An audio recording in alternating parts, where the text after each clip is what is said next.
अस्सलामुअलैकुम, a very good morning, welcome to new Pakistan. मैं हूं आपके साथ अनवार खाब। मैं हूं Nabiha Ijaz and a very very good morning to all of you. New Pakistan में खुशामदीद कहते हैं। और आज के प्रोग्राम में आपके लिए बहुत सारी सियासी खबरें हैं, बहुत सारी दीगर खबरें भी होंगी, लेकिन बात करना बहुत जरूरी है ऑन क्रिकेट ऑस्ट्रेलिया के हवाले से। पाकिस्तान का जो वार्म अप मैच हुआ, लेकिन पाकिस्तानी टीम नबिया फिर भी हमें किसी भी तरह से वार्म अप दिखाई नहीं दी है।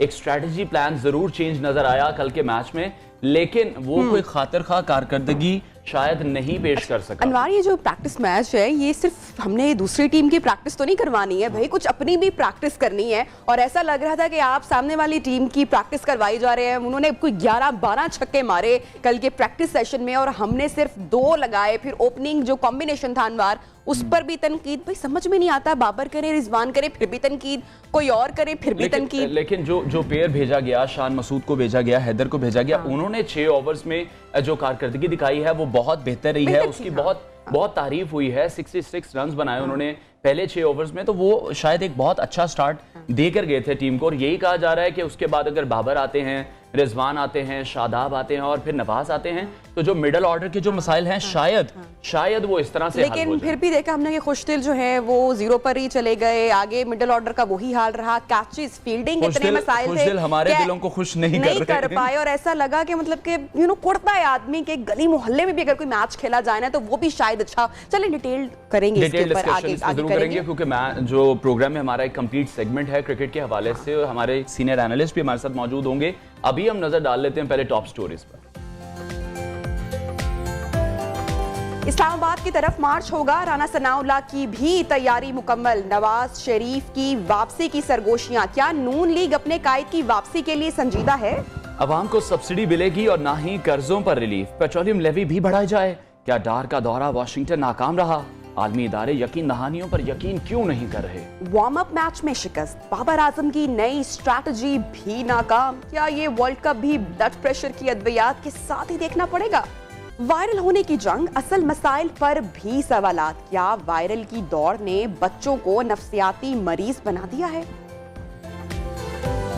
मुनफरिद जायका भी आपको बताएंगे और साथ ही आपको दिखाएंगे गोलगप्पे खाने कौन पहुंचा है। तो नाजरीन, अब हम प्रोग्राम का बाकायदा आगाज करेंगे। पॉलिटिकल हैपनिंग जो कि पाकिस्तान में खान साहब की वजह से ठंडी हो ही नहीं सकती है। और हमने देखा कि खान साहब की जो ज़िमनी इंतखाबात में 8 में से 7 नशिस्तों पर खड़े हुए, 6 उन्होंने जीत ली, मार्का उन्होंने मारा और अच्छी तरह से उन्होंने बर्तरी हासिल की। और इस जीत के बाद लग रहा है कि खान साहब का जो अंदाज है वो और जारहाना दिखाई दे रहा है और प्रेशराइज करने के मूड में, गवर्नमेंट को टफ टाइम देने के मूड में दिखाई दे रहे हैं। और एक डेडलाइन जिसे हम कह सकते हैं वो दे चुके हैं कि अक्टूबर से आगे अब वो नहीं जाएंगे इस लॉन्ग मार्च की डेट को लेकर, क्योंकि बार बार यही कहा जा रहा था कि खान साहब के बैकडोर राब्ते चल रहे हैं। तो उन्होंने कहा कि राब्ते हो भी रहे हैं और नहीं भी हो रहे हैं, लेकिन जो ज़िमनी इंतखाब खान साहब ने जीता है उसके बाद लग ऐसा रहा है कि खान साहब अब हुकूमत को ज्यादा वक्त नहीं देंगे। और अगर हुकूमत इंतखाबात की तारीख नहीं देती तो फिर खान साहब इस्लामाबाद की जानिब मार्च करेंगे। और ये मार्च अगले 12 रोज यानी कि इसी माह हर सूरत में किया जाएगा। खान साहब ने क्या कहा इस हवाले से, जरा वो भी आपके साथ शेयर करते हैं। ये मुल्क जिस तरफ ये लेके जा रहे हैं तेजी से नीचे, ये सिर्फ अब एक तरह ही निकल सकता है, साफ और शफाफ इलेक्शन जो पॉलिटिकल स्टेबिलिटी लेके आए। ये मुल्क को नहीं संभाल सकता है, इनके पास अब कोई रास्ता नहीं है। सिर्फ मसला अब ये है कि डरे हुए हैं इलेक्शन से। मैं इनको आज फिर वक्त दे रहा हूँ, ये मेरी मार्च अक्टूबर से आगे नहीं जाने लगी। अपने आप को बचाते बचाते मुल्क को तबाह ना करें। और मैं अभी भी कहता हूँ कि ये है टाइम आपके लिए इलेक्शन अनाउंस करने का। अगर आप नहीं करेंगे, ये मैं मार्च करूँगा। मार्च की मेरी तकरीबन तैयारी मुकम्मल है। ये मुल्क जिस तरह अच्छा अनवार, मार्च करेंगे तो मुसलसल खान साहब प्रेशराइज करते हुए दिखाई दे रहे हैं, लेकिन डेट उन्होंने ताहाल अभी भी नहीं दी है। लेकिन मंथ उन्होंने बता दिया कि अक्टूबर का मंथ ही होगा। इंतखाबात हुकूमत अगर डेट हम देख रहे हैं कि खान साहब हुकूमत को टफ टाइम दे रहे हैं, तो वफाकी हुकूमत का जो स्टांस है वो भी कोई हल्का नहीं है, वो भी बड़ा सख्त स्टांस है। वो ये कह रहे हैं कि उन्हें रोकने के लिए हम तमाम कोशिशें करेंगे, जिस तरह से 25 मई को भी की गई थी। और वजीर दाखिला राना सनाउल्लाह और वजीर इत्तलात मरियम औरंगजेब ये दावा कर रहे हैं कि ज़िमनी इंतखाबात में कामयाबी का ये मतलब हरगिज नहीं है कि इस्लामाबाद पर धावा बोला जाए और जो मुसल्ला जत्थे की सियासत है खान साहब वो शुरू करना चाह रहे हैं। लेकिन साथ ही जो अब इमरान खान है उनके हवाले से भी उनको कोई ना कोई लक़ब भी दिया जाता है, तो भी एक बड़ा इंटरेस्टिंग वर्ड उन्होंने कहा कि सियासी अल्जाइमर का मरीज करार दे दिया है। क्या कहा राना सनाउल्लाह साहब ने, जरा देख लेते हैं। मैं आपको वार्न करता हूँ, जथा कल्चर को प्रमोट करते हुए अगर आपने लॉन्ग मार्च या इस्लामाबाद पे चढ़ाई का फैसला किया तो आपको बहुत मुंह तोड़ जवाब दिया जाएगा और पूरी ताकत से जो है वो आपको पूरी तरह से जो है वो फेस किया जाएगा। ये इब्तदा आपने करनी है, इसका अंजाम जो है वो फिर हमारे पास होगा।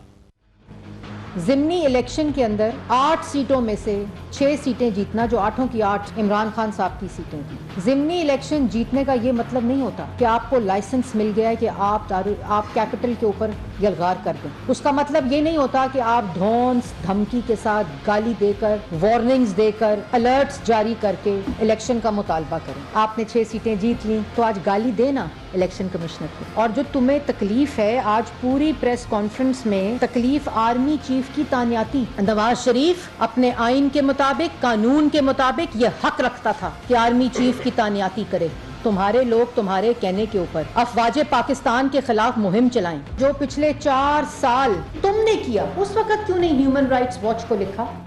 तो ये आपने देखा कि मरियम औरंगजेब साहिबा और जो राना सनाउल्लाह साहब हैं वो क्या फरमा रहे हैं। दूसरी जानिब पीटीआई के कैंपों में खुशियों के शादियाने बजाए जा रही हैं, तौर पर बहुत बड़ी जीत थी उनके लिए, बिल्कुल, और खुशी सेलिब्रेट की जा रही है। लेकिन दूसरी जानिब जो नून लीगी हल्के हैं वहां पर ये बात भी शिद्दत के साथ महसूस की जा रही है कि आखिर जनाब मियां नवाज शरीफ साहब वो कब वापस आएंगे। सबसे ज्यादा इंतजार किया जा रहा है, बल्कि अब मियां नवाज शरीफ ही नहीं, मरियम नवाज भी बैरून मुल्क मौजूद हैं, इसहाक डार भी जिस तरह से बैरून मुल्क मौजूद थे, हमजा शहबाज जो एक्टिव नजर नहीं आए इन ज़िमनी इंतखाबात में, उन पर भी बात की जा रही है कि बिल्कुल ही इन ज़िमनी इलेक्शंस को बहुत ज्यादा इजी टास्क के तौर पर लिया गया। और वफाकी वजीर दाखिला राना सनाउल्लाह अभी भी ये दावा कर रहे हैं पहले की तरह ही कि नवाज शरीफ वतन वापस जरूर आएंगे। कब आएंगे ये तो नहीं पता, लेकिन उन्होंने क्या कहा पहले वो जानते हैं। उम्मीद यही थी कि लोगों की ज़िंदगी आसान होनी चाहिए, और ज़िंदगी आसान लोगों की महंगाई में कमी से हो सकती है, बिलों में कमी से हो सकती है, इजाफे से तो नहीं हो सकती। उनकी जो उम्मीद थी वो हमसे भी है, जो तवक्कुआत लोगों को मियां नवाज शरीफ साहब से हैं वो शायद बाकी लोगों से नहीं है। इंशाअल्लाह ताला नेक्स्ट इलेक्शन जो है वो PMLN under the leadership of Mian Nawaz Sharif Sahab lead, खासतौर पर इसी हवाले से मजीद बात करेंगे। हमें स्टूडियोज में ज्वाइन किया है सीनियर तजियाकार बैरिस्टर एहतशाम अमीरुद्दीन ने। एहतशाम, बहुत शुक्रिया आपके वक्त के लिए। आप किस तरह से देख रहे हैं इस तमाम तर सिचुएशन को? ज़िमनी इंतखाबात में इमरान खान जिस तरह से कामयाबी हासिल करते हैं, एक तो पहले इस चीज़ पर बहुत ज़्यादा बहस की गई कि वो तमाम सीटों पर खुद से कैंपेन कर रहे हैं, खुद ही उन्होंने इलेक्शन लड़ा है, ये भी मौजूद बहस रहा है। और अभी जीत के बाद जिस तरह का अब बिहेवियर उनका चेंज हुआ है, जिस तरह से दोबारा वो फ्रंट फुट पर आए हैं, ये कितनी मुश्किल खड़ी कर सकता है करंट गवर्नमेंट के लिए? मांग रहे हैं कि अब तो बस डेट इलेक्शन की देनी ही पड़ेगी। तो जब आपके प्रोड्यूसर ने कहा कि आपने मॉर्निंग शो में आना है, नबिहा हैं, नबिहा को तो बहुत पहले से मैं जानता हूँ, मेरी बेगम साहिबा की बड़ी अच्छी दोस्त है, आपका भी बताया, तो मैंने कहा कोई लाइट हार्टेड गुफ्तगू अब आप लोगों ने यहाँ पे बिठाते साथ ही धड़ाधम, उसके लिए फिर हम आप दोनों को इनवाइट करेंगे ना, स्पेशल हम सेगमेंट डिजाइन करेंगे, यानी कि बेगम के बगैर आप मुझे जो है वो लाइट हार्टेड गुफ्तगू भी नहीं हो सकती है। नहीं, आपकी फिर हम एक्सपर्टीज हासिल करना चाहते हैं ना। जी नहीं, जो आप कह रहे हैं कि जो ज़िमनी इंतखाबात हुए हैं उसका क्या अब आउटफॉल क्या होगा? जी बिल्कुल, मेरा ख्याल है अब इमरान खान साहब जो हैं वो पहले से ज़्यादा ख़तरनाक हो जाए। ठीक है, पहले वो कहते रहे ना कि मैं बहुत ख़तरनाक हूँ अभी, लेकिन मैं आई रियली होप कि जो भी अब उन्होंने करना है उसके अंदर सैनिटी मस्ट प्रिवेल, क्योंकि he needs to understand that he is very popular ना, इसमें तो कोई शक नहीं, अपनी मकबूलियत के झंडे वो गाड़ चुके। और ये पाकिस्तान में पहले एक आध दफ़ा ही हुआ होगा। भुट्टो साहब के ज़माने में कहते थे कि वो बड़े मकबूल थे, उनके बारे में कहते थे वो खंबे को भी टिकट दे दें तो वो इलेक्शन जीतेगा। तो इमरान खान साहब ने तो ये साबित करके दिखाया कि ज़िमनी इंतखाबात में 7 हलकों पर वो खड़े हुए हैं और 7 में से 6 पर वो जीत गए। और वो किसी एक पार्टी के खिलाफ नहीं जीते हैं, PDM के 12 जमाती इत्तेहाद के खिलाफ। यहाँ पर ये भी सवाल पैदा हो रहा है ना कि ये खान साहब जीते हैं या फिर ये PTI जीती है, क्योंकि 8 में से 7 नशिस्तों पर वो खुद थे, 6 में से उनको विक्ट्री हुई है। मेरे ख्याल में इमरान खान, मतलब कि पीटीआई, मैं कल रात को भी अपने शो में ये कह रहा था कि इस वक्त इमरान खान वो बैंड वैगन है जिस पर पूरी पीटीआई सवार है। ठीक है, मतलब कि पीटीआई को एज ए जमात शायद इतनी पजीराई ना मिलती है। It is the charisma of Imran Khan and his reputation and credibility within the masses, जिसकी वजह से लोग इतना ज़्यादा उनको पसंद कर रहे हैं। तो अब इमरान खान वो बैंड वैगन है जिस पर पीटीआई सवार है, पीटीआई वो बैंड वैगन है जिसमें हर बंदा इस वक्त सवार होना चाह रहा है जिसका सियासत से ताल्लुक है। बहुत सारे मीडिया के लोग भी उसके अंदर शामिल हैं। मतलब कि हम लोग बात करते हैं सियासत के हवाले से, तो बहुत सारे लोग जिनका ताल्लुक मीडिया से भी है, आप उनको अगर सुने तो उनके तज्जिए बिल्कुल बदल चुके हैं और वो फिर कहते हैं कि जी अब पीटीआई ही आनी चाहिए। क्यों? क्योंकि उन्हें पता है कि दिस इज सेलेबल, ये बिक रहा है मार्केट, तो नथिंग सक्सीड्स लाइक सक्सेस। लेकिन अब जिस तरह से खान साहब अपडेट अनाउंस कर रहे हैं कि अक्टूबर में ही वो लॉन्ग मार्च, इससे ज़्यादा डिले नहीं करेंगे, तो अब आप किस तरह से देख रहे हैं कि ये जो सूरत हाल है एक बार फिर से तसादुम की तरफ जा रही है? 25 मई को जो वाक़यात हुए, क्या वो फिर से रिपीट होने जा रहे हैं? अब खान साहब पंजाब में भी गवर्नमेंट होल्ड कर रहे हैं, केपी में भी गवर्नमेंट होल्ड कर रहे हैं। अगर दोनों तरफ से वफाक पे हमला करते हैं तो फिर वफाक के लिए कितनी बड़ी मुश्किल खड़ी हो सकती है? पंजाब में पहले जो उन्हें रेजिस्टेंस मिली थी वो तो अब नहीं मिलेगी, जारी बात है, क्योंकि इस वक्त पंजाब में उनकी हुकूमत है। तो पंजाब में से तो वो मेरे ख्याल में आराम से he'll make it, PTI will make it. लेकिन इस्लामाबाद जब पहुंचेंगे तो राना सनाउल्लाह का भी मिजाज आपने देख ही लिया। वो कहते हैं कि अगर जत्था लेकर आएंगे, उसमें यह है कि अगर क्लैश होता है तो जाहिर बात है वो नापसंदीदा मनाजिर होंगे। लेकिन वो खान साहब बार बार कह चुके हैं कि जी पहले हमारी तैयारी नहीं थी, अब हमारी तैयारी होगी। वो जितनी भी बातें करते हैं वो ये कह भी देते हैं मजाक में कि मैं ख़तरनाक हूँ, लेकिन इवेंचुअली मुझे लगता है इमरान खान से वो वाली फीलिंग नहीं आती है कि वो कोई तसादुम की तरफ या खून खराबे की तरफ जाना चाहेंगे। क्योंकि 25 मार्च को भी जब वो पहले पहुंचे थे इस्लामाबाद, तो within a few hours he decided that we should go back. ठीक है, जब उन्होंने देखा कि यहाँ पे खुदा न खास्ता खून खराबा हो सकता है, और उनका एक स्टेटमेंट भी आपको याद होगा जिसमें उन्होंने कहा था कि मैंने देखा कि हमारे लोगों के पास भी हथियार थे, पिस्टल्स थे, और दूसरी तरफ आपको पता है कि फोर्सेस खड़ी थी। हसास तनसीबात को उन्होंने घेरे में भी ले लिया था। कुछ नाखुशगवार वाकयात हो भी गए थे उस टाइम पे, तो इससे पहले कि वो बड़े पैमाने पर होते तो ही took a very wise decision in my. आप देख क्या रहे हैं, दो सिचुएशंस हैं कि या तो हुकूमत तो तारीख नहीं दे रही है, अभी जो इत्तेहादी हुकूमत है उन्होंने तो क्लियरली कहा है कि हम तो नहीं तारीख देंगे, तो फिर खान साहब का लॉन्ग मार्च होता हुआ ही आप देख रहे हैं। और अगर हम इस पूरे करंट पॉलिटिकल सिनेरियो की बात करें तो होना क्या चाहिए? आप समझते हैं कि इंतखाबात की डेट देनी चाहिए हुकूमत को? लॉन्ग मार्च तो मेरे ख्याल में वो करेंगे क्योंकि हुकूमत इंतखाबात की डेट नहीं देगी। नवंबर के बाद दे दे तो मैं कुछ कह नहीं सकता।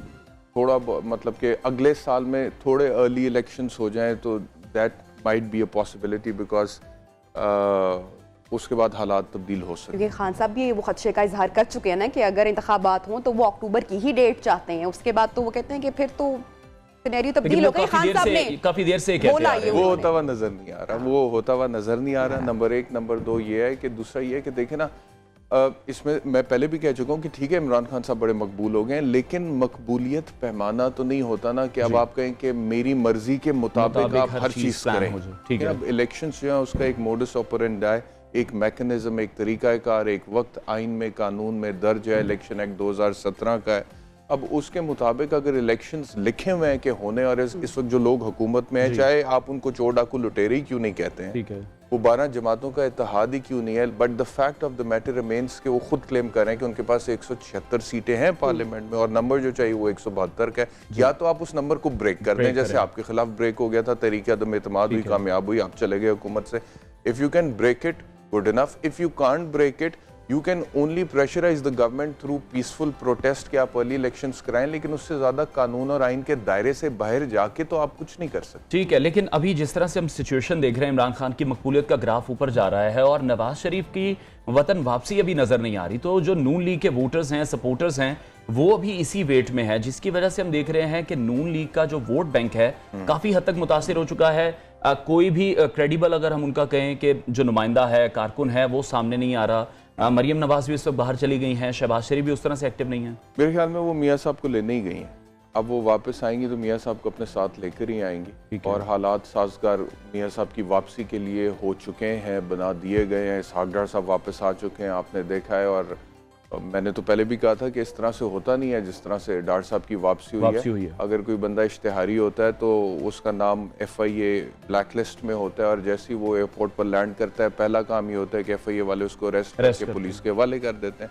अगर आप इससे बचना चाहते हैं तो, और अगर आप वेल कनेक्टेड हैं तो फिर ये होता है कि आप प्रोटेक्टिव बेल अदालत में अप्लाई कर देते हैं तो आपकी गिरफ्तारी रुक जाती है और उस प्रोटेक्टिव बेल की बुनियाद पे आप मुतल्लिका ट्रायल कोर्ट से रब्ता करते हैं और वहाँ पे सरेंडर करने के बाद आपको रिलीफ मिलता है। लेकिन डार साहब के केस में क्या हुआ कि उन्होंने प्रोटेक्टिव बेल भी अप्लाई नहीं की और जो रेलिवेंट ट्रायल कोर्ट था उन्होंने आने से पहले उनके वारंट गिरफ्तारी मुअत्तल कर दिए। That was unprecedented. तो अगर इसहाक डार के लिए राय से हमवार हो सकती है तो आप सोचेंगे मियां नवाज शरीफ साहब के लिए तो वो वजीर खजाना के तौर पर ही गए थे और वजीर खजाना के तौर पर ही वापस आए हैं, उसी प्रोटोकॉल के साथ वापस आए हैं। अच्छा, ये जो मुस्लिम लीग नून का जो इनवार ने क्वेश्चन पुट किया, ये बात होना बहुत ज़रूरी है कि मुस्लिम लीग नून क्या आउट हो रही है। राना सनाउल्लाह साहब की भी मैं कल की स्टेटमेंट देख रही थी, वो सारा मलबा एक्चुअली डाल रहे हैं कि जो सर्कमस्टांसेस बने, मुल्क में जो महंगाई की एक जो लहर आई, फैसलाबाद में जो सिचुएशन बनी जहाँ पे राना सनाउल्लाह साहब ने खुद वोट किया, वहाँ से भी वो हार गए, उनको शिकस्त हुई।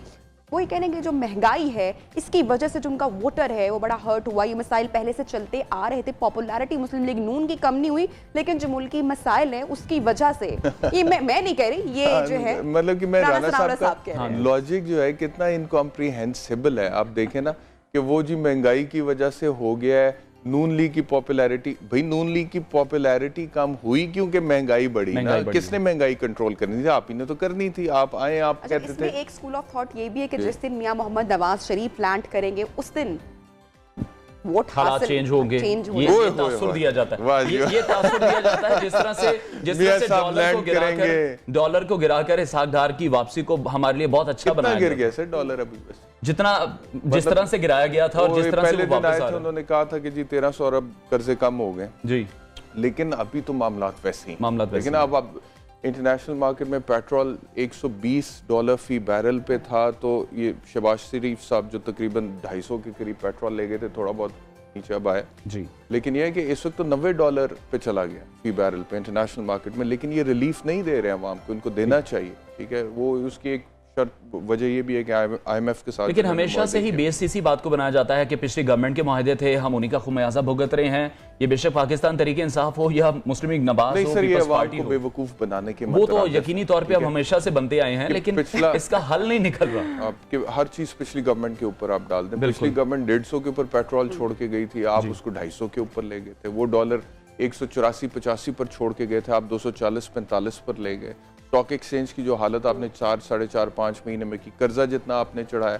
आपको बताऊं कि ये वाला जो माली साल था इसमें पाकिस्तान तहरीक इंसाफ की जो परफॉर्मेंस थी, हर महीने तकरीबन वो कोई 400-500 अरब रुपए का कर्जा ले रहे थे, ये 1800 अरब रुपए का कर्जा ले रहे थे। तो हर चीज आप पिछली गवर्नमेंट पे नहीं डाल सकते हैं, आपको मानना पड़ेगा कि आपकी परफॉर्मेंस उनसे बहुत ज्यादा बुरी रही है इस थोड़े अरसे में, और इसी वजह से आप गैर मकबूल हुए। आप कहते हैं जी महंगाई होगी। अब जो खान साहब बहरहाल जो बात भी कर रहे हैं, अब मार्च के हवाले से भी बात कर रहे हैं, और मुस्लिम लीग नून और जो इत्तेहादी जमातें वो भी इस पर कह चुकी हैं कि मार्च अगर हो, जो भी हो, पुरअमन हो, उसमें आपके मुल्क का जो इंफ्रास्ट्रक्चर है या जो लोग हैं उनको किसी भी किस्म का नुकसान नहीं पहुंचना चाहिए। फिर भी शायद PDM बहुत ज्यादा खौफजदा है इमरान खान से, अभी भी होना भी चाहिए मेरे ख्याल में। जिस तरह से उनकी मकबूलियत का ग्राफ बढ़ रहा है, जिस तरह से उनका बयानिया बिक रहा है, तमाम फिक्री है उनके लिए। 12 जमातें इकट्ठी हो गई, अजल से जो एक दूसरे के दुश्मन थे वो सब इकट्ठे हो गए, ग्रैंड अलायंस बनाया इमरान खान को गिराने के लिए। वो फिर भी नहीं गिर रहा, फिर अवाम में मकबूल हो रहा है, फिर लोग उसके साथ निकल रहे हैं।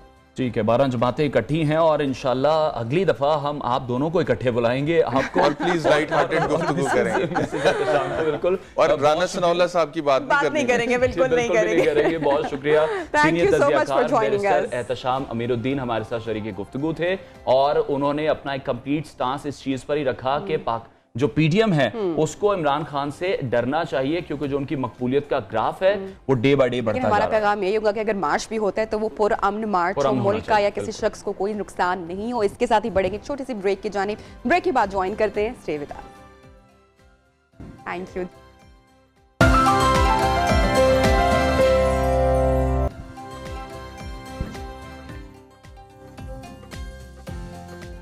Welcome back. न्यू पाकिस्तान में खुशामदीद कहते हैं और स्पोर्ट्स के हवाले से सेगमेंट शामिल करेंगे, लेकिन अभी एक अहम खबर आपके साथ शेयर करते हैं। और नाज़रीन, खबर ये है कि सदर मुमलिकत आरिफ अलवी ने रिकॉर्ड रेफरेंस सुप्रीम कोर्ट में दायर कर दिया है और इस रेफरेंस में अदालत उज़्मा से गैर मुल्की कंपनी से मुआहदे से मुताल्लिक राय ली जाएगी। सदर ने वज़ीर आज़म की एडवाइस पर अदालत में रेफरेंस दायर किया है। वफाकी हुकूमत ने रिकॉर्ड रेफरेंस मंजूर किया था।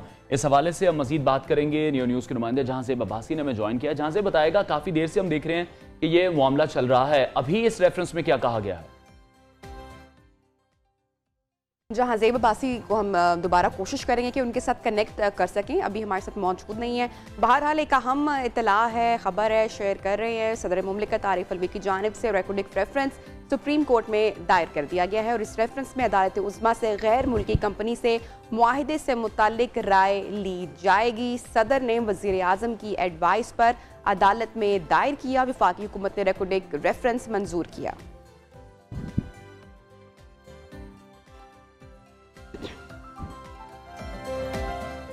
आगे बढ़ते हैं और एक बार फिर से बात करते हैं बाबर 11 के वार्म अप मैच में नाकामी के हवाले से। यही सवाल हर जगह गूंज रहा है। जी बिल्कुल वो गूंजेगा, क्योंकि बहुत ज्यादा उम्मीदें अब इस टीम ने खुद ही हमारी इतनी बिल्डअप कर दी हैं कि कोई वार्म अप मैच, कोई प्रैक्टिस सेशन भी हार जाते हैं तो बहुत बुरा लगता है, बहुत दुख होता है।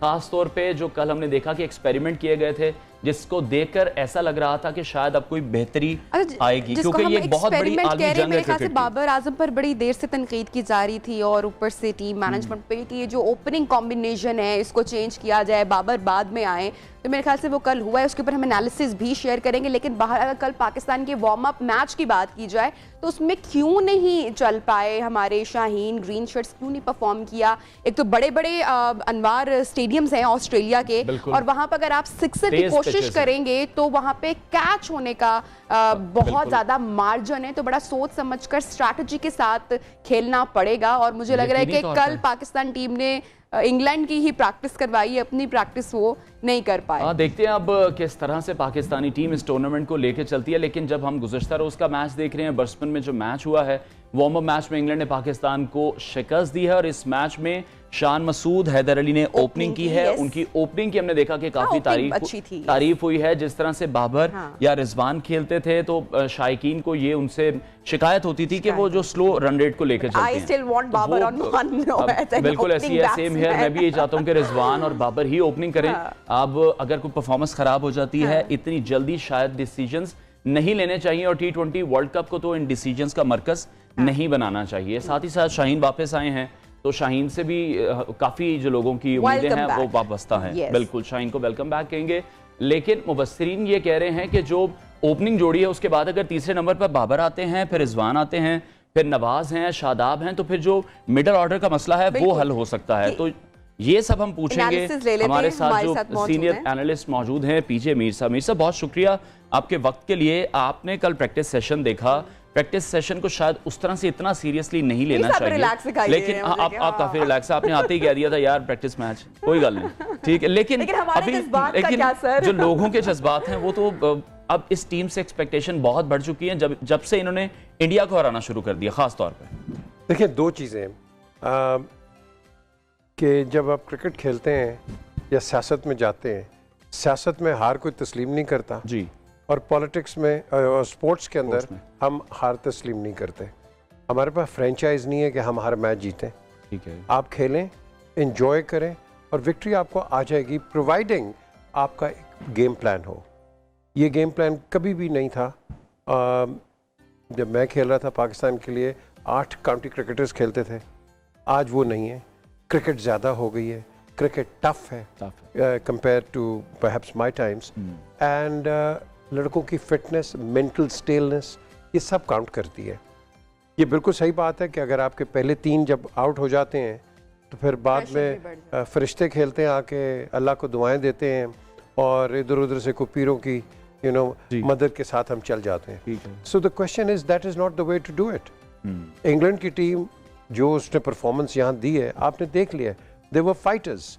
हम जीते हैं, वो कहते हैं ना कि ऑन द वायर, एंड में जाके जीतते हैं हम ये नहीं कि कन्विंसिंग विन कोई करें, 1-2 दफ़ा हो जाती है, but we need consistency. Consistency इसलिए नहीं है क्योंकि आपका जो खेप है क्रिकेट की वो बिल्कुल नीचे से ख़त्म हो रही है, लिटरली होगी है, ख़त्म क्या हो रही होगी है। यहाँ मैं ज़रूर हमेशा मैं कहता हूँ जो सही बात है सही बात है। मैंने इमरान से भी कई दफ़ा कहा कि यार हमें डिपार्टमेंटल क्रिकेट चाहिए। He didn't agree with it, Majid भी नहीं एग्री करते थे, शबाज ने भी कर दिया, डिपार्टमेंट से मुकम्मल तौर पर ही खत्म कर दिया, but Shahbaz Sharif is revived them, which is a great step. आपके लड़के जो कि फर्स्ट क्लास और इंटरनेशनल क्रिकेटर बनते थे जी, वो लंबे लड़के का नाम भूल रहा, जो पाइप फिटर था बेचारा, वो किसी बैंक में अगर काम करता उसका करियर भी बनता और कहीं वो आगे जाके एक सेटल होता। आपके आज के जो क्रिकेटर्स जो बैंक से निकाले और डिपार्टमेंट से निकाले कोई रिक्शा चला रहा है, कोई ऊबर चला रहा है, कोई गार्ड बना हुआ है, एक मिनिस्ट्री ऑफ इंटीरियर के बाहर आप जाएंगे वो फर्स्ट क्लास क्रिकेटर है, बाहर खड़ा हुआ है वो। सो द क्वेश्चन इज कि ये मैं समझता हूँ बड़ा एक पॉजिटिव स्टेप लिया प्राइम मिनिस्टर ने कि डिपार्टमेंटल क्रिकेट आपने रिवाइव किए। इसका रिजल्ट आपको आज नहीं मिलेगा, कम से कम 3 साल के बाद, 3 साल के बाद आपको मिलेगा, क्योंकि आपके सामने क्रिकेटर्स आएंगे और वो क्रिकेटर्स आएंगे who are educated as well. हम लैक करते हैं, हम डरते हैं, हम बात नहीं करते। हम जब जाते हैं, टीम जब जाती है वो हडल करके एक जगह बैठ जाती है। मैं जब गया था टीम के साथ 2007 में वर्ल्ड कप में as media manager, I said कि go and talk to the others, मिलो जाके। शाम को मैं ऑर्गेनाइज करता था इवनिंग्स के, लड़के एक दूसरे से इंटरेक्शन करते बिल्ड देयर कॉन्फिडेंस, क्योंकि हमारा लड़का जो है उसकी इतनी इंटरनेशनल एक्सपोजर नहीं है in comparison to the other international teams. अब क्या होता है नबिया, वहाँ लड़का जो है वो क्रिकेट जब खेलता है ना, वो नाम को खेलता है, बॉल को नहीं खेलता। आपने बॉल को खेलना है, वो यहाँ से मार खाता है वो। तो जब आप बॉल को खेलो, जब आप नाम को खेलोगे तो यू गॉन। अच्छा सर, कमिंग बैक टू कल का सेशन और ये जो ओपनिंग कॉम्बिनेशन हमने देखा हैदर अली का शान मसूद का, और शान मसूद के हवाले से बहुत बात होती रही बहुत अरसे तक कि इनको टीम में लाया जाए, he is a pure talent.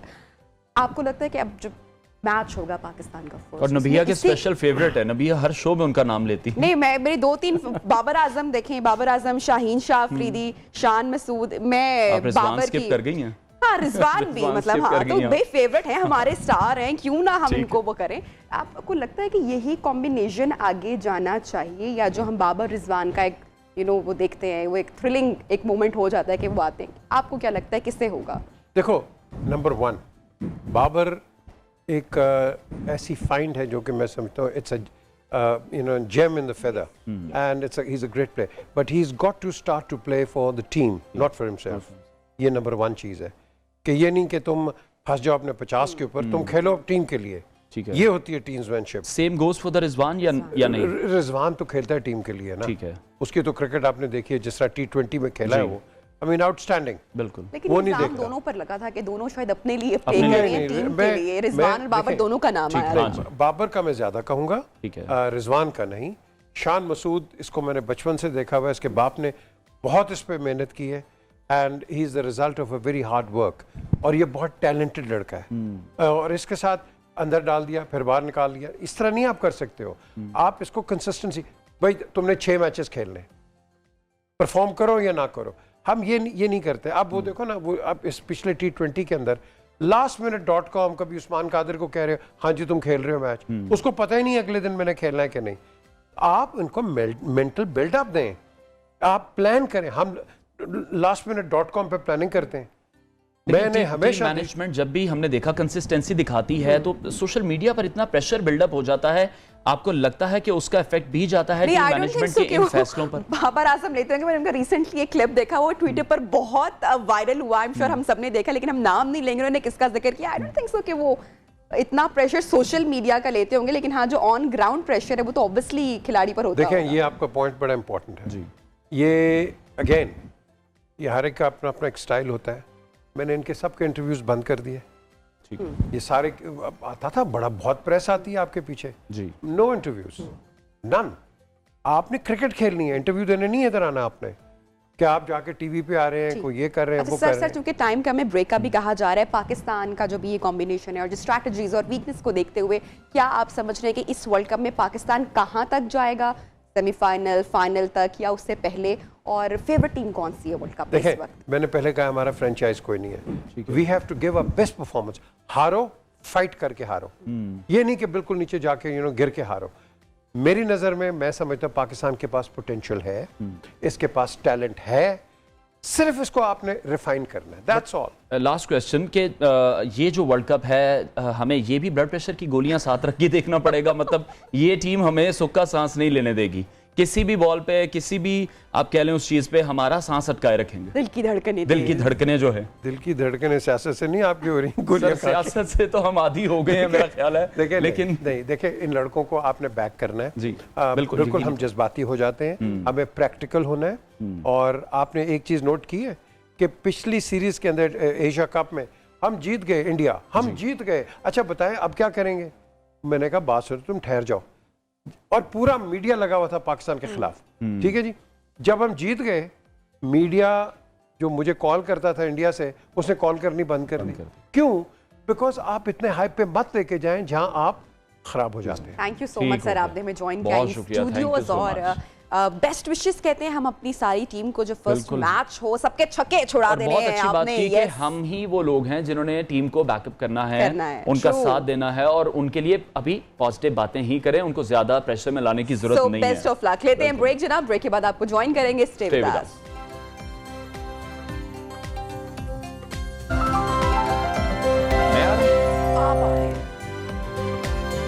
Welcome back जी। अब बात करेंगे वजीर खजाना इसहाक डार के हवाले से, जो कि गुज़श्ता हफ्ते वाशिंगटन गए थे और सभी को उम्मीद ये थी कि वो सैलाब के बाद की सूरत हाल के पेश नज़र आलमी जो इदारे हैं उनसे कोई रिलीफ पैकेज लेकर वापस आएंगे, कामयाबियां समेट कर आएंगे, लेकिन ऐसा कुछ भी नहीं हुआ। आलमी इदारों ने उन्हें किसी भी किस्म का रिलीफ देने से इनकार कर दिया। और सिर्फ ये नहीं, हुकूमत ने IMF की जो शराइत हैं वो तस्लीम करते हुए पेट्रोलियम लेवी में 45% इजाफा कर दिया। यही नहीं बल्कि इसहाक डार का दावा है कि अब हुकूमत IMF की तमाम शराइत पूरी करेगी। शराइत जनाब जरूर पूरी करें, लेकिन अवाम को क्या रिलीफ मिलेगा? और इस मुलाकात का जो दौरा वाशिंगटन हुआ है, आप गुज़श्ता 25 साल से IMF को डील कर रहे हैं sir, we all know that, लेकिन इससे अवाम को क्या फायदा हो सकता है आपकी वतन वापसी का? इस हवाले से बात भी करेंगे, गेस्ट भी हमारे साथ हैं, लेकिन पहले इसहाक डार साहब ने कहा क्या है वो आपके साथ शेयर करते हैं। इसहाक डार का, लेकिन इस तमाम तर सिचुएशन पर यही मेरा ख्याल है उन्होंने तो हमें इंफॉर्मेशन दी है कि जो 45% इजाफा कर रहे हैं पेट्रोलियम लेवी में, ये एक बड़ी धमाकेदार खबर है, और मेरा ख्याल है इस पर हमें अपने एक्सपर्ट्स की राय लेनी चाहिए। हमारे साथ इस वक्त मौजूद हैं लुब्ना सदर हैं। बिल्कुल लुब्ना, वेलकम टू द शो। आप किस तरह से देख रही हैं, इसहाक डार ने जब ओहदा संभाला था या जब वो वतन वापस आए थे तो सभी ये कह रहे थे डॉलर नीचे जा रहा है, इसहाक डार वापस आएंगे, मुल्क की जो मईशत है वो ऊपर जाएगी, IMF से बड़े अच्छे तरीके से डील होगी, हमें रिलीफ मिलेंगे, सैलाब आया है, अब अच्छी खबरें आएंगी, लेकिन अच्छी खबर कोई नहीं है। वो वक्ती तौर पे हुआ भी एक दिन के लिए, लेकिन उसके बाद देखा मेरा नहीं ख्याल ऐसा गया। आई थिंक कि आपको एक चीज़ को समझना चाहिए कि जो डॉलर की इतनी अप्रिसिएशन हुई थी उसमें दो फैक्टर थे। एक तो ये है कि ग्लोबली डॉलर का जो वैल्यू थी अगेंस्ट अदर करेंसीज, सिर्फ पाकिस्तान के रुपी के अगेंस्ट नहीं, लेकिन हर करेंसी के अगेंस्ट डॉलर अप्रिशिएट हुआ है। यूक्रेन वॉर की ये इसमें बहुत बड़ा इम्पैक्ट है, और इसके अलावा जो है वो आफ्टर कोविड जो रिलीफ जो है वो प्रोग्राम्स है डिफरेंट कंट्रीज के, उसने भी हिट बैक किया है, तो डॉलर स्ट्रेंथन की तरफ जा रहा है, स्ट्रेंथ की तरफ जा रहा है। लेकिन ये था कि पाकिस्तान की करेंसी के अगेंस्ट ये 45% अप्रिशिएट हुआ, जिसमें बहुत बड़ा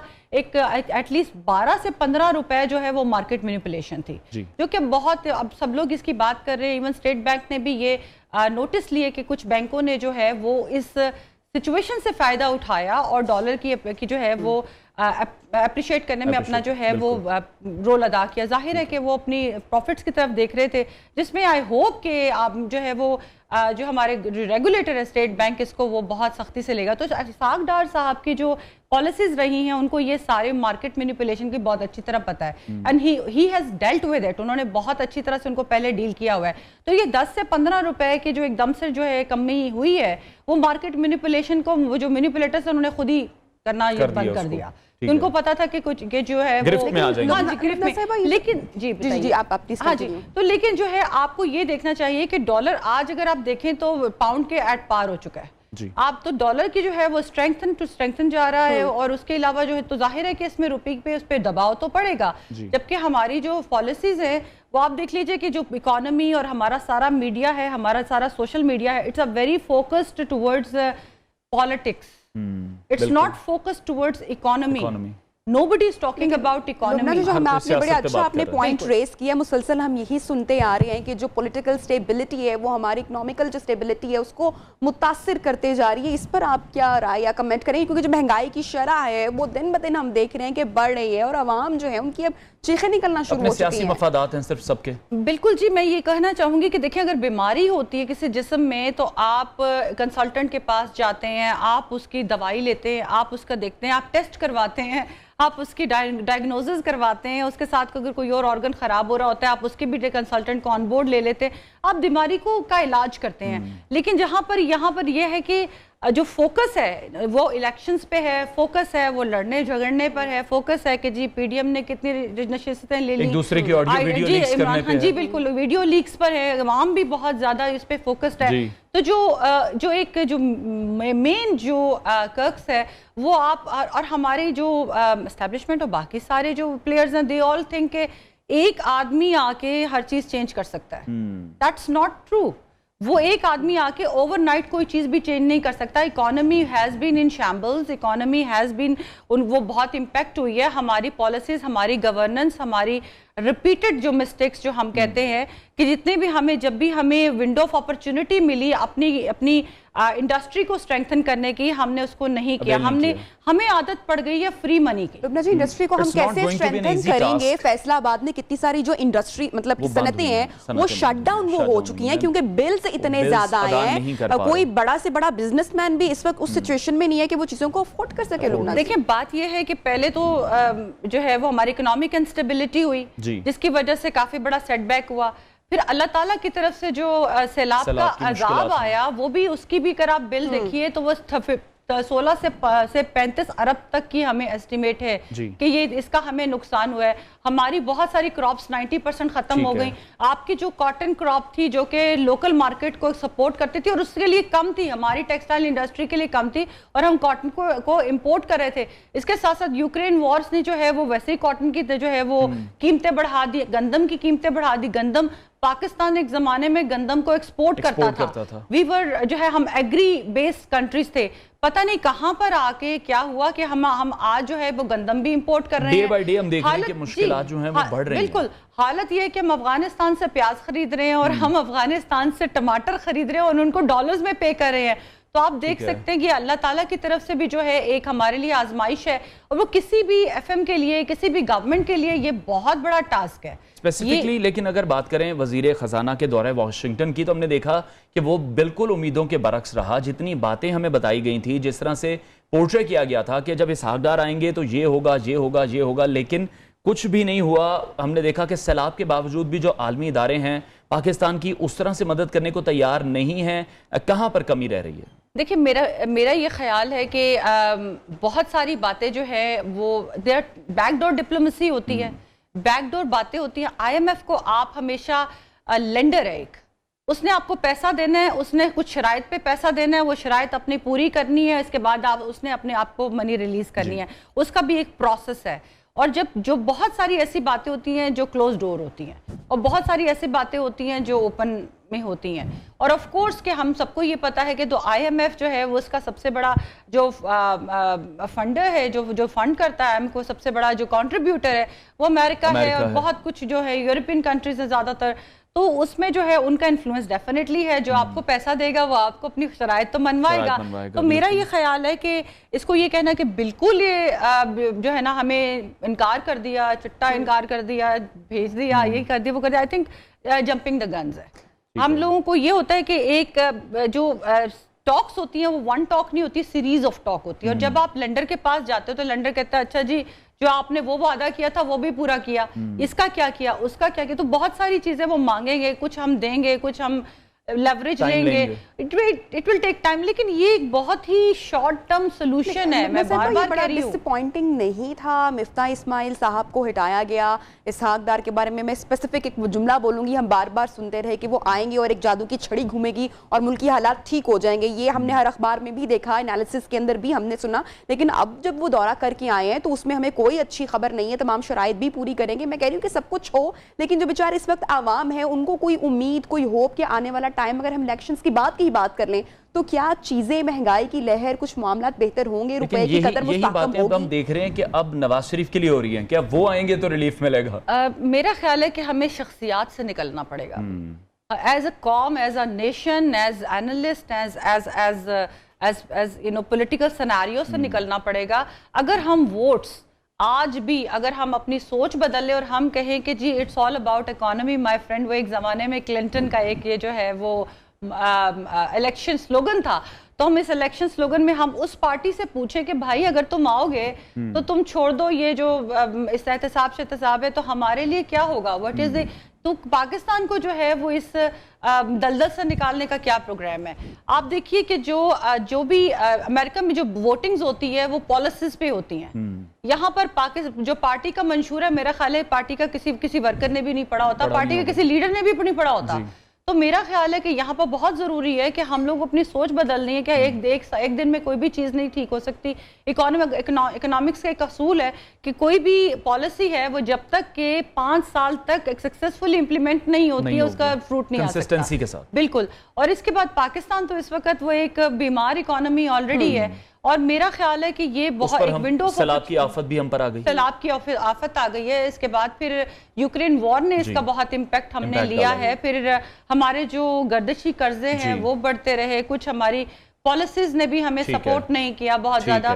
तो there are lot of things that can be discuss. मेरा ख्याल है ये तो एक ऐसा टॉपिक है, हम बात करते जाएंगे, आपके पास टाइम कम है, I can see. Thank you so much Lubna साहिबा, आपने हमें ज्वाइन किया। थैंक यू जी। पाकिस्तान, बस एक बात करना चाहूंगी कि अगर आपके प्रोग्राम के वसातत से खुदारा आप अपने लीडर्स को भी कहना चाहूंगी और वोटर्स को भी कहना चाहूंगी कि जो इकोनॉमी है उसको आप सामने रखें। अच्छा, उसके लिए तरजीहात का बदलना बहुत जरूरी है। जब तरजीहात बदलेंगी तो ऑब्वियसली उसके बाद सेकंड स्टेप है कि प्लानिंग की जाएगी। सैलाब जैसी आफत हमारे मुल्क में है और हम इस वक्त भी कुर्सी की सियासत करें, तो ये लम्हा फिक्रिया और सोचने की बात है।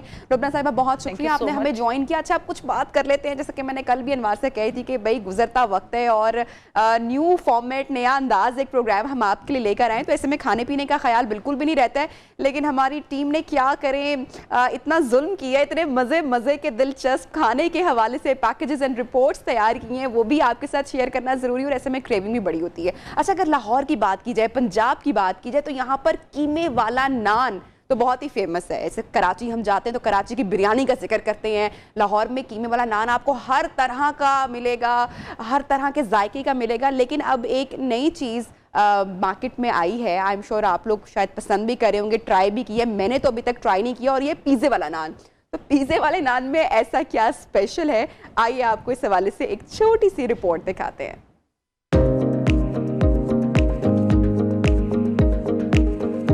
32 किस्म के नान लगाते हैं हम टोटली, और इसमें पिज़्ज़ा नान, मलाई पूड़ी चीज़ नान, बीफ बिहारी चीज़ नान, फिश नान, बारबेक्यू चीज़ नान, बर्फ़ी नान, चॉकलेट नान, और भी कई तरह के ऐसे फ्लेवर हैं जो इधर हम लगाते हैं। टोटली 32 किस्म के नान है हमारे पास। लोग तो बहुत ज़्यादा पसंद कर रहे हैं।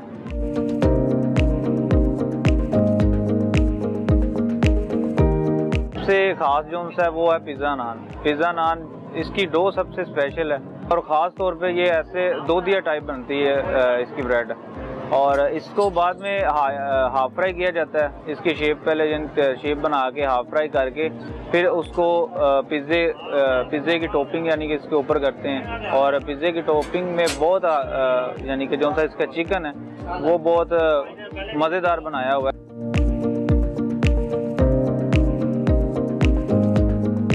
जैसा आपको कहीं और से मिल भी नहीं सकता। और इसका ये भी है कि इसकी जैसे मैंने बताया कि डो है, ऐसी डो तो कहीं भी नहीं है। कीमत के हवाले से अभी तो काफ़ी यानी कि एक्सपेंसिव हो गया है, क्योंकि महंगाई भी बढ़ गई है।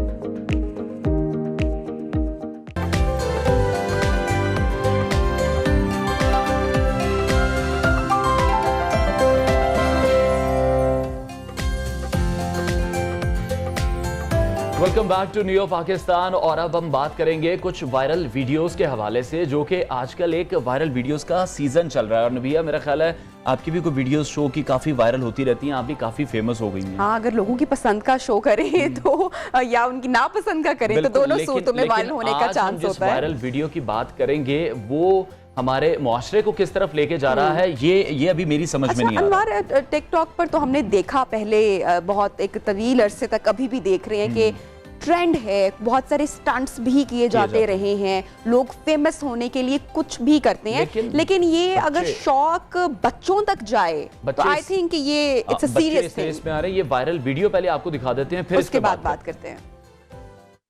स्कूल वाले आने नहीं दे रहे, फीस नहीं जमा कराई स्कूल की।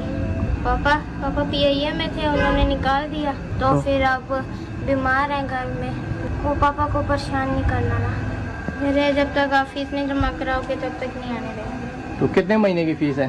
3 महीने की। मैंने ये वीडियो इसलिए बनाई थी कि जो मेरे पापा के कुछ फ्रेंड्स थे, जो मेरे पापा के पास आकर कुछ फ्रेंड्स बहुत ज़्यादा सैड होते थे और कुछ रो भी पड़ते थे, कि मैं उनके लिए ऐसी वीडियो बनाऊं ताकि PIA वाले उन्हें यानी अपने दोबारा अपने जॉब पे रख लें उनके, और वो खुशी से ज़िंदगी बसर कर ले। अगर आपको कोई इस वीडियो के लिंक पे अगर कोई आपसे पैसे मांगता है, कोई अकाउंट नंबर मांगता है, तो आप उससे मत दीजिएगा।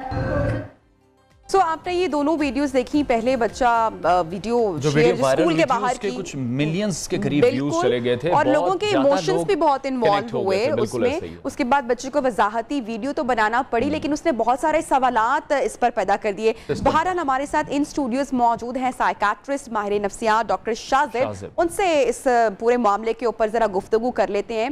डॉक्टर साहब, कितना डैमेजिंग हो सकता है, जैसे मैंने पहले टिकटॉकर्स की बात की कि फेमस होने के लिए कोई भी स्टंट करते हैं, अपनी जान के खतरे का भी नहीं सोचते हैं। अब बच्चे भी ऑब्वियसली माँ बाप ने उनको टैब्स दिए हुए हैं, फ़ोन दिए हुए हैं, कहाँ से इंस्पिरेशन ले रहे हैं, क्या कर रहे हैं, किसकी रिस्पॉन्सिबिलिटी है? देखिए, टॉपिक तो ये बड़ा इंपॉर्टेंट है और आजकल के हिसाब से करंट अफेयर्स में आए रोज़ कोई ना कोई वायरल वीडियो हमें इस तरह की देखने को मिलती है। इसमें बच्चों की अगर आप मेंटल हेल्थ के हवाले से देखते हैं, एक तो इसका कॉग्निटिव एस्पेक्ट है कि बच्चे जो कुछ देखते हैं स्क्रीन टाइम में, उससे वो एक रिपीटेड थिंकिंग प्रोसेस में वो इन्वॉल्व रहते हैं अपने आप को, और जब वो दूसरों को देखते हैं कि ऐसी वायरल वीडियोस बन रही हैं जिसकी वजह से सर्टन मोनेटाइजेशन हो रही है और मोनेटाइजेशन के अलावा एक सर्टन लेवल ऑफ अटेंशन मिल रही है उनको, ये अच्छी बात है कि बच्चे प्रोडक्टिव आइडियाज़ लेके आते हैं आजकल, और किड एंटरप्रेन्योर्स बहुत तेज़ी से पूरी दुनिया में बढ़ रहे हैं apart from the women entrepreneurs. लेकिन इसमें इम्पॉर्टेंट चीज़ ये है कि इस तरह के स्टंट्स करके, जिसमें आम तौर पे हम लोग ये देखते हैं कि जो फैमिलीज़ हैं, I am not judging this clip, I am not judging the family, I have got complete respect for the family of this kid.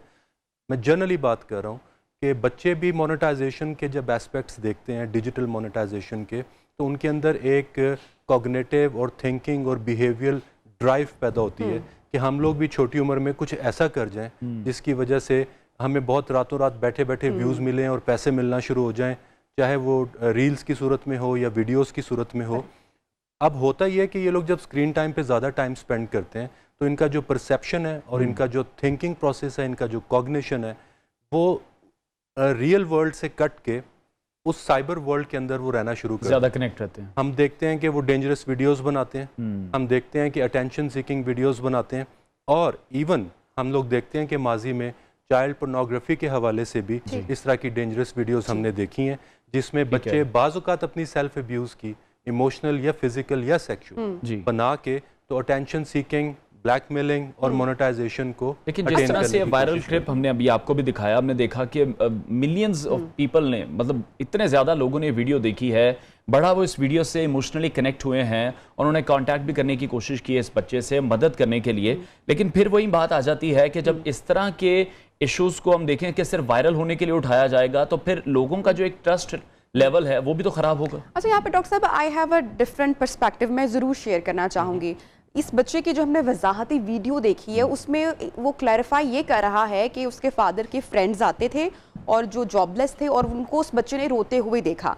अब मुझे मेरी मेमोरी में बड़ा अच्छे से है कि जब मैं छोटी थी तो हमारे पेरेंट्स या फैमिली की जो गैदरिंग्स या डिस्कशंस होती थी इंपॉर्टेंट, वहाँ पे बच्चों को आने की परमिशन नहीं होती थी। अब पेरेंट्स ने यूजुअली घर में उस तरह के, वो कहते हैं ना कि कोई असूल नहीं रखे हुए, बड़ों की डिस्कशंस हो रही हैं, बच्चे भी वहां पर, और वो सारी वो बातें एब्जॉर्ब कर रहे हैं, पी रहे हैं, जो कि एक्चुअली बड़ों की डिस्कशन की है। तो ये कितना उनको हार्म करता है? आप एक्चुअली जब छोटी थी उस वक्त बड़े इनोसेंट टाइम्स थे। Oh yes, what a beautiful time. और अब जो है उस वक्त अगर मोनेटाइजेशन या अटेंशन सीकिंग और रातों रात फेम हासिल करने की चीज़ें होती तो शायद हम लोग भी ऐसे करते। हमें इसमें देखना है कि there is a very popular saying in English saying that child is the father of man, and every civilisation, every changing economy, बच्चा जो है वो हमेशा उसको सबसे पहले अडॉप्ट करता है, लेकिन हमें नहीं पता चलता। चाहे वो इंडस्ट्रियल एज थी, एग्रीकल्चरल एज थी, वो ऑब्जर्व करते हैं अपने बड़ों को, अपने पीयर्स को, सब कुछ करते हुए। अब जो साइबर वर्ल्ड है, इसमें गैजेट क्योंकि उनके हाथ में है। इंडस्ट्रियल एज में उनको 30-40 साल चाहिए होते थे स्टंट्स करने के लिए, बड़े बड़े मल्टीनेशनल्स में ज्वाइन करने के लिए, जॉब्स करने के लिए, बिजनेसेस करने के लिए। अब जब ये उनके पास छोटी एज में एक गैजेट उनके हाथ में है, तो it's like a very dangerous and a productive tool. इसमें डिपेंड अब ये करता है, क्योंकि हम अपने आप को बच्चों से कंपेयर नहीं कर सकते, क्योंकि बीइंग ऑनेस्ट हमारा जो टाइम था इवन 90s का, इवन अर्ली 2000 का, बड़ा डिफरेंट था। अब बच्चे चाहते हैं वो रातों रात दूसरों को जब वो देखते हैं कि वो मोनेटाइजेशन से पैसे कमा लेते हैं। टाइम डिफरेंट है तो क्या ये जस्टिफाई करेगा कि बच्चों को वो गैजेट्स और वो सारी चीजें दे दी जस्टिफाई तो जाएं? नहीं करेगा। और किस तरह से देख रहे हैं, जैसे अगर ये डिजिटल मीडिया की जो दौड़ शुरू हो गई है, इस तरह से वायरल वीडियो बनाने की भी एक रेस स्टार्ट हुई है। अब जैसे मोनेटाइजेशन का जो अमल है, 18 साल से जो कम उम्र के बच्चे हैं वो अकाउंट्स अपने नहीं बना सकते, but still they have everything. उनके पास अकाउंट्स भी हैं, उनके पास फोन्स भी हैं, टैबलेट्स भी हैं। ये बात आपकी उनको सही है। कितना, किस हद तक डैमेज कर रहे हैं? देखें, एक तो साइबर मॉनिटरिंग तो बच्चों की होनी चाहिए पेरेंट्स की तरफ से, लेकिन अनफॉर्चुनेटली वो उतनी पॉसिबल नहीं है आजकल, क्योंकि बच्चे, I have a son of 13 years of age, the way he teaches me about the cyber world, sometimes it astonishes me कि इतना कुछ वो मुझे बता रहा होता है 13 साल की उम्र में। तो बाज़ का अक्सर मुझे उससे सीखने को मिलता है इन चीज़ों के लिए। लेकिन इसमें इंपॉर्टेंट चीज़ ये है कि जो बच्चे की वीडियो वायरल हुई है और उसके बाद जो उसका वजाहती बयान आया है, वजाहती बयान भी थोड़ा क्राफ्टेड है, और जो पहली वीडियो थी वो भी एक प्लान्ड वीडियो थी। तो हमें उसमें देखना ये है कि बेसिकली बच्चे जो हैं अगर ये चीज़ें कर रहे हैं तो उसकी प्रिवेंशन के लिए हमें बच्चों के लिए एक स्पेशल किड एंटरप्रेन्योर्स की गवर्नमेंट के लेवल पे, ऑलरेडी यूनाइटेड नेशंस का जो चाइल्ड एजुकेशन फंड है वो स्पेशली किड एंटरप्रेन्योर्स के लिए काम कर रहा है। हमें पाकिस्तान में भी इस चीज़ की ज़रूरत है कि एक ऐसा बाकायदा इदारा हो जो फेडरल लेवल पे, प्रोविंशियल लेवल पे और डिस्ट्रिक्ट लेवल पे इन चीज़ों के लिए काम कर रहा हो। अदरवाइज ये बच्चे, अगर इसकी वीडियो पॉपुलर ना होती तो he could have gone into severe mood problems. और मैं कई बच्चों को साइबर वर्ल्ड की वजह से सुइसाइडल और सेल्फ हार्म अटेम्प्ट्स करते हुए भी देखा। डॉक्टर साहब, मेरी बहुत सारी अक्सर साइकोलॉजिस्ट से भी गुफ्तगू होती है, उनसे काफ़ी दोस्त भी हैं। अक्सर डिस्कशन ये होती है कि हमारे बच्चों के सिलेबस में साइकोलॉजी क्यों नहीं है। इतना सारा बर्डन है, हम उनको कितना कुछ सिखाते हैं, लेकिन जो माइंड है या जो इससे रिलेटेड जो मेंटल हेल्थ से मुतालिक जो प्रॉब्लम्स हैं या जो सिचुएशंस हैं या अखलाकियात हैं या जो भी इसके अंदर चैप्टर्स फॉलो करते हैं, हम उनको वो नहीं बता रहे होते। तो ये कितना इम्पॉर्टेंट है कि स्कूल्स के साथ भी साइकोलॉजिस्ट, साइकाट्रिस्ट अटैच्ड हो, बच्चों के वीकली या मंथली सेशंस इस हवाले से होने चाहिए। तो ये सारी चीज़ें बहुत कुछ उनको देखिए, बात आपकी सही है। एक तो it's never very safe to be friends with a psychologist, they are very deep people. और दूसरी बात यह है कि पूरी दुनिया में स्कूल्स में, यूनिवर्सिटीज़ में, ऑर्गेनाइजेशंस में, पब्लिक सेक्टर ऑर्गेनाइजेशंस में, प्राइवेट सेक्टर ऑर्गेनाइजेशंस में, स्कूल्स में, कॉलेजेस में, हर जगह पे काउंसलर, साइकोलॉजिस्ट और बैकअप साइकाट्रिस्ट अवेलेबल होते हैं। और पूरी दुनिया, इवन पाकिस्तान में भी जो हमारे रिनोन्ड स्कूल्स हैं, जो लीडिंग स्कूल्स हैं, वो लोग इस प्रैक्टिस को एक्सरसाइज लेकिन अगर बेसिक लेवल पर देखें तो पाकिस्तान में तो 70% जो बच्चे उनको तो तालीमी मुयसर नहीं है। तो अगर हम साइकोलॉजी की बात करें तो वो तो फिर अभी एक बहुत शायद दूर का मामला है। लेकिन हमें ये देखना होगा, पहले ये चीज़ें जो थी फोक विजडम के हाथों में थी, बुजुर्गों के हाथों में थी, फैमिली के जो बड़े थे वो बच्चों को मॉनिटर करते थे, एथिकल वैल्यूज टीचर और पेरेंट्स के हाथ में होती थी। अब होता ही है कि टीचर्स ये समझते हैं या पेरेंट्स ये समझते हैं कि हमारा एक डिफाइंड काम है, पेरेंट्स ये समझते हैं हमें प्रोवाइड करना है, टीचर्स ये समझते हैं हमें सिलेबस पूरा कराना है। तो बच्चे जो हैं they are actually emotionally and morally orphans nowadays cyber world पे, क्योंकि साइबर वर्ल्ड पे उन्हें कोई गाइड करने वाला नहीं। इसके अलावा जो गेमिंग्स हैं, गेमिंग एडिक्शन की वजह से बच्चे सुसाइड कर रहे हैं, बच्चे मर्डर्स कर रहे हैं। अभी 14 साल के बच्चे ने जो एक बड़ा 2-3 केसेस बड़े पॉपुलर हुए, उसने शूट कर दिया अपनी फैमिली को ये सोच के कि दोबारा खड़े हो जाएंगे। तो अब वो तो बेसिकली उस दुनिया में रह रहा है। तो बात इसमें ये है कि हमें साइबर वर्ल्ड के ऊपर भी एक साइबर पुलिसिंग चाहिए, और साइबर मोरालिटी को बिल्ड करने के लिए हमें गवर्नमेंट के लेवल पे, प्राइवेट लेवल पे, ऑर्गेनाइजेशंस के लेवल पे कुछ ऐसा करना पड़ेगा, क्योंकि वरना ये चीज़ें हमारे हाथ से निकलती जाएंगी। हम लोग लैंड को कंट्रोल कर रहे हैं लेकिन साइबर वर्ल्ड को कंट्रोल नहीं कर पा रहे हैं। साइबर सिक्योरिटी के हवाले से मेरा ख्याल है फैमिलीज़ की ओवरऑल ट्रेनिंग्स मीडिया के थ्रू, सोशल मीडिया के थ्रू और नेशनल लेवल पे स्पेशल प्रोग्राम्स डिज़ाइन होने की ज़रूरत है, otherwise they will keep producing the psychiatric patients. Doctor साहब, डू यू एग्री कि पेरेंट्स के लिए भी कुछ स्पेशल प्रोग्राम्स मतलब डिज़ाइन हो उनकी काउंसलिंग या उनके सेशंस के हवाले से? How to deal a child, एक बच्चा जिसका पीयर ग्रुप जो स्कूल गोइंग है, 10 साल से बड़ा है और आपका स्कूल का होमवर्क भी काफ़ी हद तक कंप्यूटर्स या आईपैड्स के साथ है, तो कैसे पेरेंट्स कंट्रोल करें बच्चों के स्क्रीन टाइम को, या जब बच्चा फिर ज़िद्दी हो, how to deal with that? देखिए, आपका ये कंसर्न बड़ा वैलिड है। इसमें हमें दो चीज़ें देखनी है। एक तो पेरेंट्स को तैयार होना चाहिए अगर मामलात उनके हाथ से निकल चुके हैं, बच्चा जो है वो स्लीप डिसऑर्डर्स में चला गया है, सोता नहीं है या सुइसाइडल थिंकिंग की तरफ चला गया, तो उन्हें क्राइसिस इंटरवेंशन के लिए, या साइबर एडिक्शन की तरफ चला गया, तो उन्हें क्राइसिस इंटरवेंशन के लिए फौरी तौर पे साइकाट्रिस्ट के साथ इंगेज होना चाहिए। ठीक है, क्योंकि उस वक्त मेडिसिन का और काउंसलिंग का बड़ा इंटेंसिव रोल होता है। दूसरा है पेरेंट्स की एजुकेशन रिगार्डिंग के वो प्रिवेंट कैसे करें। उसके लिए इंपॉर्टेंट है कि पेरेंट्स जो हैं, जो कुछ भी उनके बच्चों के इलेक्ट्रॉनिक गैजेट्स में हो रहा है, they should be monitoring it. इसके अलावा कोई दूसरी ऑप्शन नहीं है, क्योंकि जो पहले एग्रीकल्चर साइकोलॉजी थी उसमें वो अपने बच्चों को कभी भी ख़तरनाक हथियारों के पास नहीं जाने देते थे या जानवरों के पास नहीं जाने देते थे। इंडस्ट्रियल साइकोलॉजी में वो बच्चों को डेंजरस मशीनरीज के पास नहीं जाने देते थे, सड़क को अकेले क्रॉस नहीं करने देते थे। तो अब साइबर साइकोलॉजी में बच्चों को डेंजरस फिनोमेना से बचाने के लिए पेरेंट्स को पेरेंटल सुपरविजन रखनी पड़ेगी। इसके अलावा हमारे पास दूसरा कोई रास्ता नहीं है। लेकिन मैं फिर रिपीट करूँगा कि जो बच्चे क्राइसिस में इन्वॉल्व हो जाते हैं, फौरी तौर पे पेरेंट्स को साइकाट्रिस्ट के साथ लाइजा में आना चाहिए, क्योंकि जब बच्चे सुइसाइडल हो जाएं, जब बच्चे स्लीप डिसऑर्डर्स में चले जाएं, साइबर एडिक्शन में चले जाएं। सब अनफॉर्चुनेटली वो जो आप बात करें, हमारे यहाँ अनवार अभी भी लोग साइकोलॉजिस्ट साइकाट्रिस्ट के पास जाने को हमारे यहाँ एक बहुत स्टिग्मा समझा जाता है। वो शायद छुपा लेंगे उस चीज को, क्राइम को या उस काम को, लेकिन वो डॉक्टर से या साइकाट्रिस्ट के पास नहीं जाएंगे। इसलिए क्योंकि हमें शेमिंग बहुत है। अब आजकल हम सोशल मीडिया की वजह से बॉडी शेमिंग भी बहुत देखते हैं और रोल शेमिंग्स भी बहुत देखते हैं, और ये लगता है कि अगर हमने इस तरह के साइकोलॉजिकल प्रॉब्लम्स अपने बच्चों के कहीं डिस्कस किए और किसी को पता चल गया, तो उसकी वजह से उनकी जो एकेडमिक्स हैं या जो उनका फ्यूचर सोशलाइजेशन है वो मुतासर होना शुरू हो जाएगा। तो we need to get out of that judgemental paradigm now. This is the time कि हम उस जजमेंटल पैराडाइम के साथ बच्चों को रेज नहीं कर सकते। और जैसे हम बच्चे को पहले सड़क क्रॉस करते हुए एक बिजी रोड पे उसकी उंगली नहीं छोड़ सकते थे, अब हम उसको साइबर वर्ल्ड में हम उसको अकेला नहीं छोड़ सकते। ठीक हो गया, बहुत शुक्रिया। साइकियाट्रिस्ट डॉक्टर शाहज़ेब हमारे साथ शरीके गुफ्तगू थे और बहुत ही अहम पॉइंट्स उन्होंने रेज किए हैं कि जो टीचर्स हैं वो होमवर्क दे के अपना काम मतलब ख़त्म कर देते हैं, पेरेंट्स हैं चीज़ें प्रोवाइड करके काम ख़त्म कर देते हैं, लेकिन जो मोनेटाइजेशन बच्चों पर होनी चाहिए गैजेट्स यूज़ करते हुए वो शायद कहीं से नहीं हो पा रही, जिसकी वजह से काफ़ी मसाइल का सामना हम करना पड़ रहा है, जिस तरह से हम ये वायरल वीडियो भी हमने अब देखी है।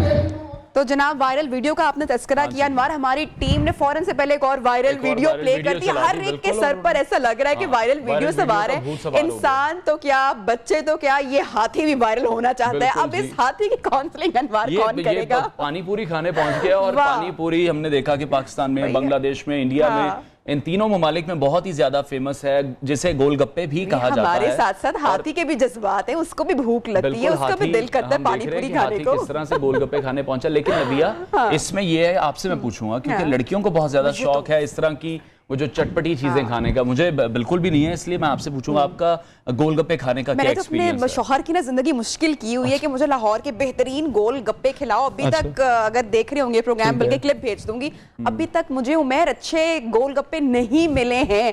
तो ये हाथी को मिल गए और मुझे नहीं मिले हैं, तो मैं घर आकर जो है ना वो ये क्लिप दिखाने वाली। ठीक है, लेकिन हमने ये भी देखा ना कि जिस तरह से ये हाथी पानी पूरी खाने पहुंचा है, तो इसने क्या इनसे सवाल किया कि हाइजीन प्रॉब्लम तो नहीं है यहाँ पे, जो हम लोगों को भी कंसर्न होते हैं। होती है ज्यादा, खवातीन को बहुत कंसर्न होते हैं, वो जो उसका एक वो पानी मिलता है, कोई चटनी मिलती है, तो काफी एक लवाजमात से भी खाना है, गोलगप्पे भी खाने, और भी साफ सुथरी जगह, क्यों ऐसा नहीं हो सकता। लेकिन ये जरूरी है, हमें सेहत पे भी बात करनी है। हाथी को तो शायद इतनी नॉलेज नहीं है, लेकिन हम लोगों को तो है, तो हमें तो शायद इस पर बात करनी चाहिए। बहरहाल ये जो वीडियो वायरल हुई है, मेरे ख्याल में ये भी कोई लाखों करोड़ों लोग देख चुके हैं कि किस तरह से ये हाथी को पानी पूरी पसंद है, काफी शौकीन है पानी पूरी का। यस, आई होप सो आपको ये वीडियो भी अच्छी लगी होगी। कल इंशाल्लाह नाज़रीन आपसे होगी मुलाकात। प्रोग्राम का टाइम खत्म हो रहा है, अपना बहुत सारा ख्याल रखिएगा और हमें दुआओं में याद रखिएगा।